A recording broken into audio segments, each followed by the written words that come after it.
We will go on the record in the matter 24 FA78, in re the marriage of Michelle Phelps and Richard Chanel Jr.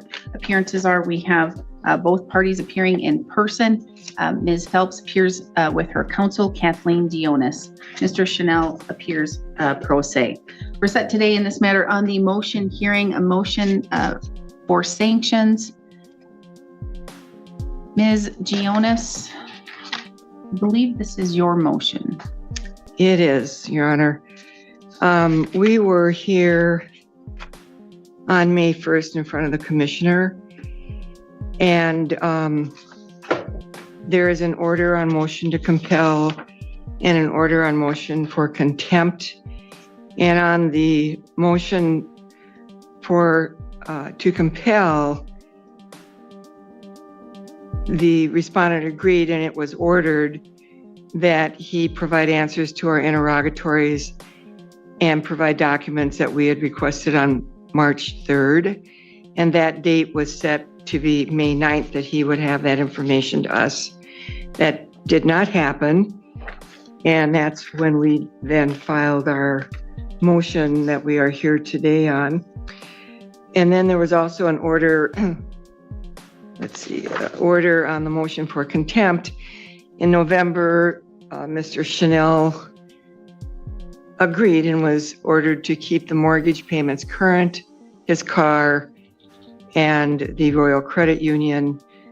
The last payment was in January. My client had gotten a letter from the lender saying if it wasn't brought current by June 6th, they would start a foreclosure. And so the court held open a finding of contempt.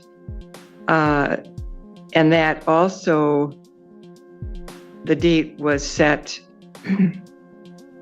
that he would bring that current by May 9th. And I'll have to add that this was by stipulation in the court with the court commissioner. That payment had not been brought current, and thus we filed the motion that we are here on today, requesting that it be found in contempt and that sanctions be entered. In addition, at the first hearing, we asked for $1,000 in attorney's fees.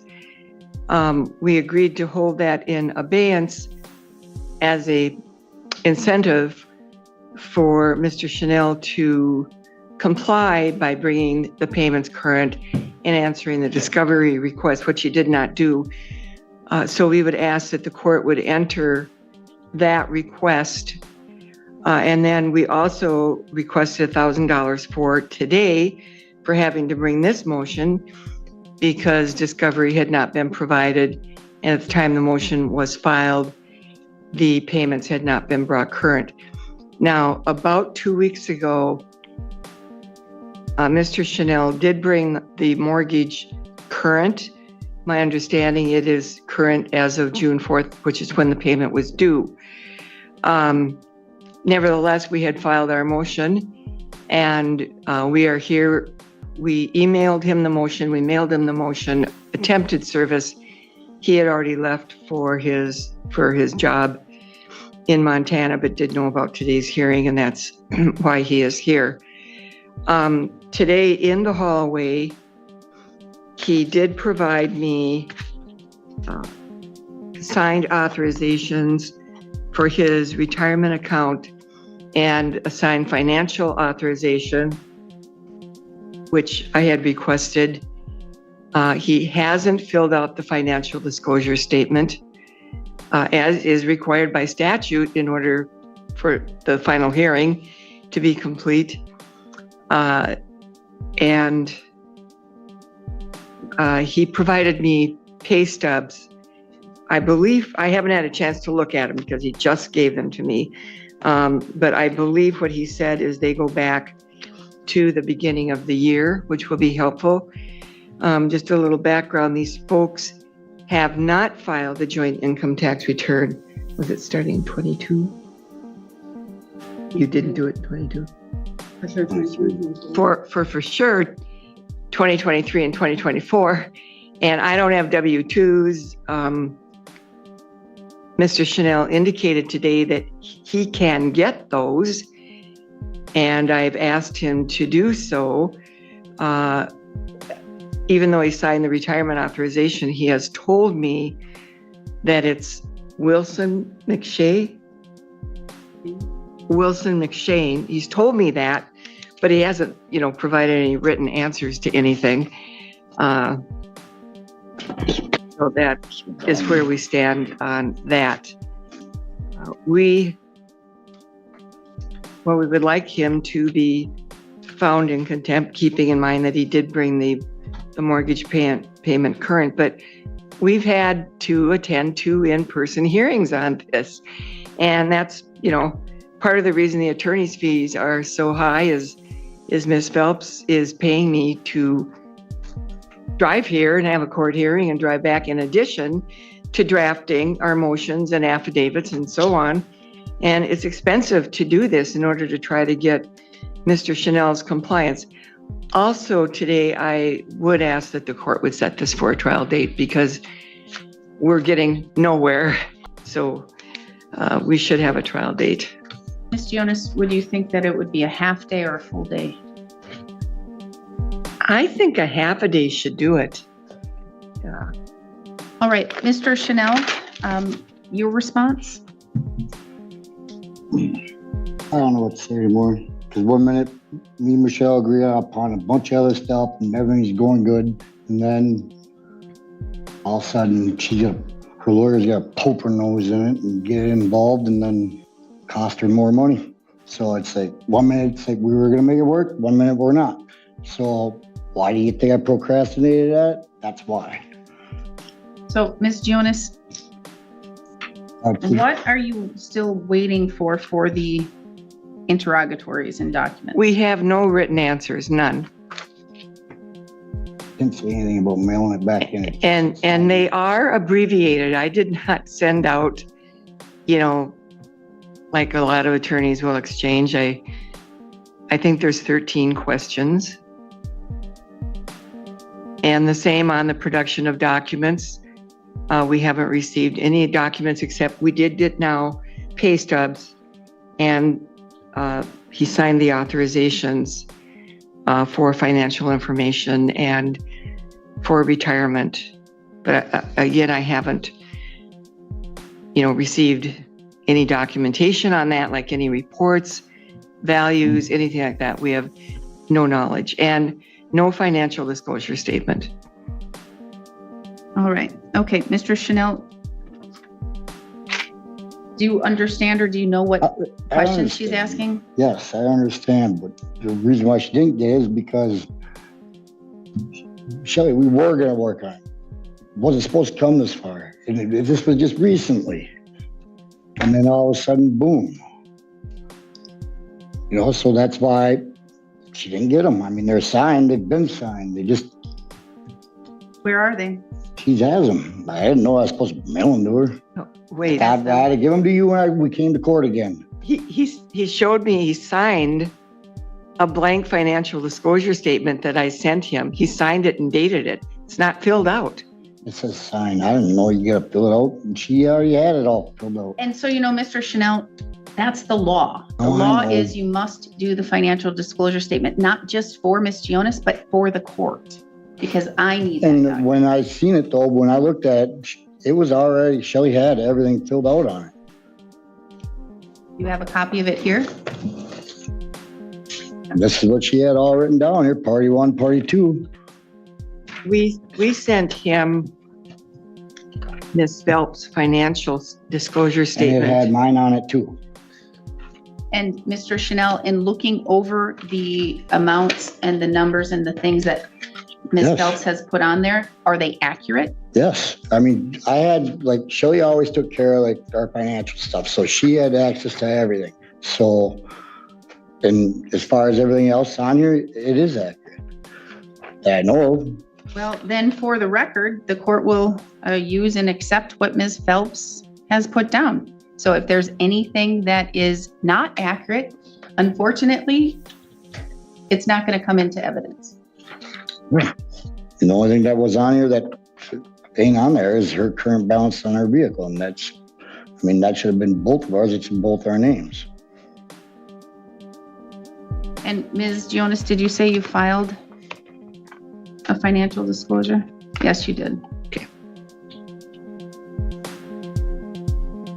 All right, then in looking at it, Ms. Jonas, do you have any objection to any of the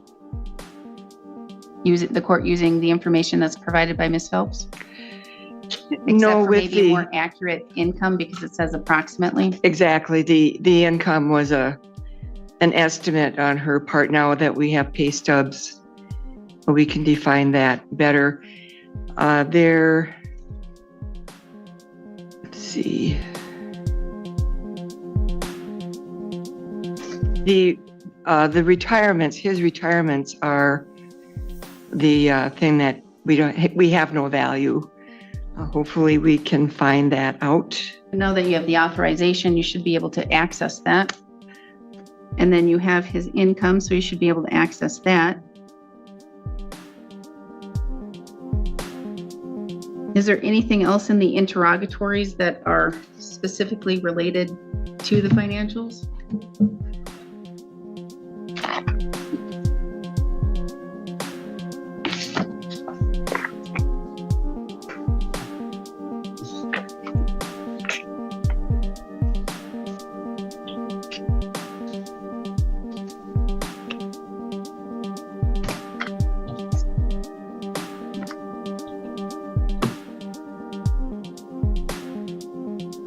Let me look here a moment.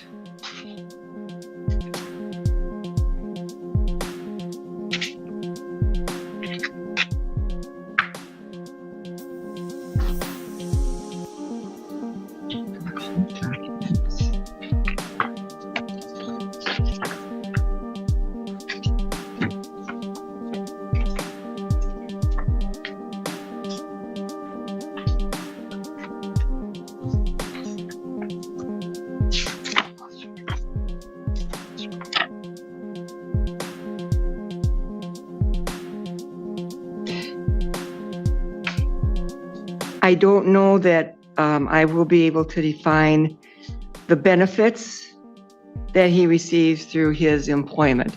And they could be things that wouldn't show on his paycheck, such as use of a company truck, cell phone, per diem. Do you have an HR representative? Yeah. Yep. You could sign an authorization for release. Okay. And is that all the specific information?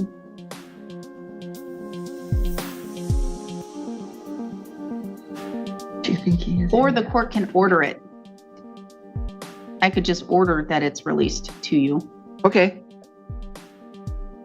because that can be done, probably a lot sooner. Yes.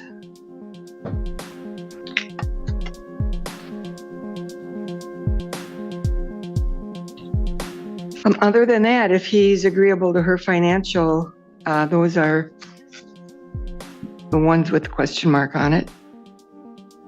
And do you have the copy right there, Mr. Chanel, of that financial disclosure? Of hers, yes. Yes. And do you only have that one copy? Yep. So what I'm going to do is I'm going to print out what I have filed, and you're going to look it over again one last time, Mr. Chanel, and you're going to sign it.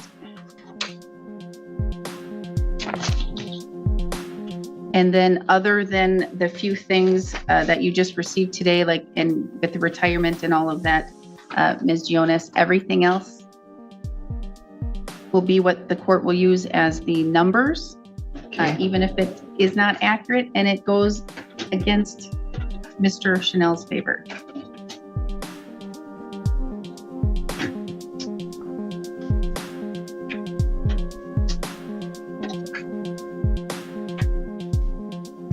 I don't want to jump ahead, but there is another issue about the use and occupancy I was going to say about the house and the girlfriend. and the sale and so on, Okay. that we are requesting. That's, he's not there, the girlfriend is. In her affidavit, my client asked that Mr. Chanel would have his girlfriend removed and we would get a court order. That's why we're in front of you today, to sell the house. Now, in discussions outside the courtroom, Mr. Chanel indicated that he wanted to keep the house and buy out my client, and she wouldn't have any objection to that. But, you know, he's got to participate. I didn't bring it with, but I have a proposed marital settlement agreement. And I would like to, you know, make that proposal. Just because he wants to do that doesn't mean that I suppose we're going to agree on a buyout. But we're open to that. But did you still want back in the house?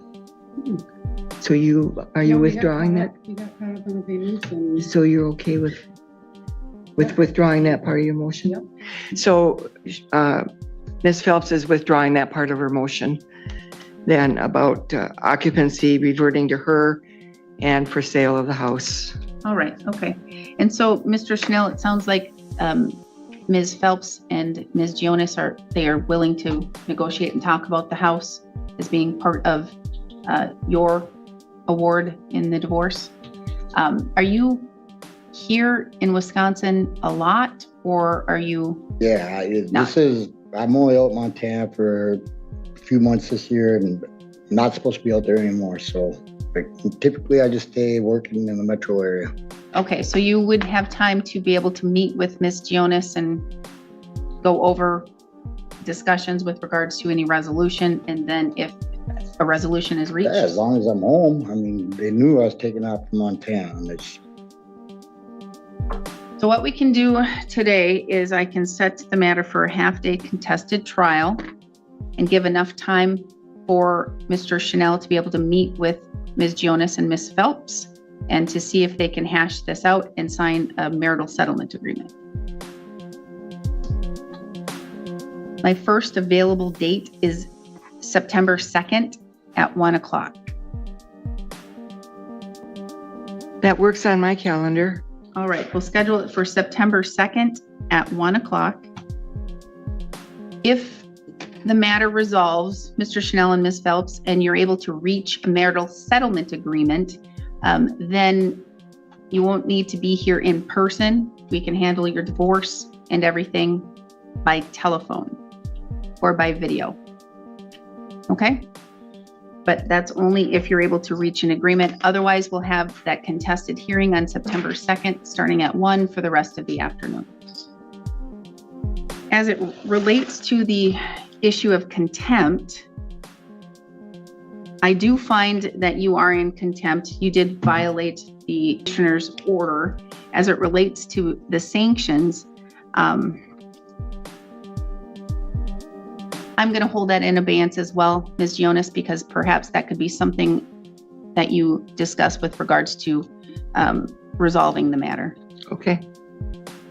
And I can take that up on September 2nd at that time if it's still contested, or it could be part of the resolution. Anything else, Ms. Jonas? Anything else? That should do it for today, Your Honor. Thank you. Anything from you, Mr. Chanel? I gotta sign this one. Yeah, sign that one on where, turn it to the back and sign right under where Ms. Phelps signed. And then you can bring it up here to the clerk and we should be good to go. All right? And I think that's all. Thank you.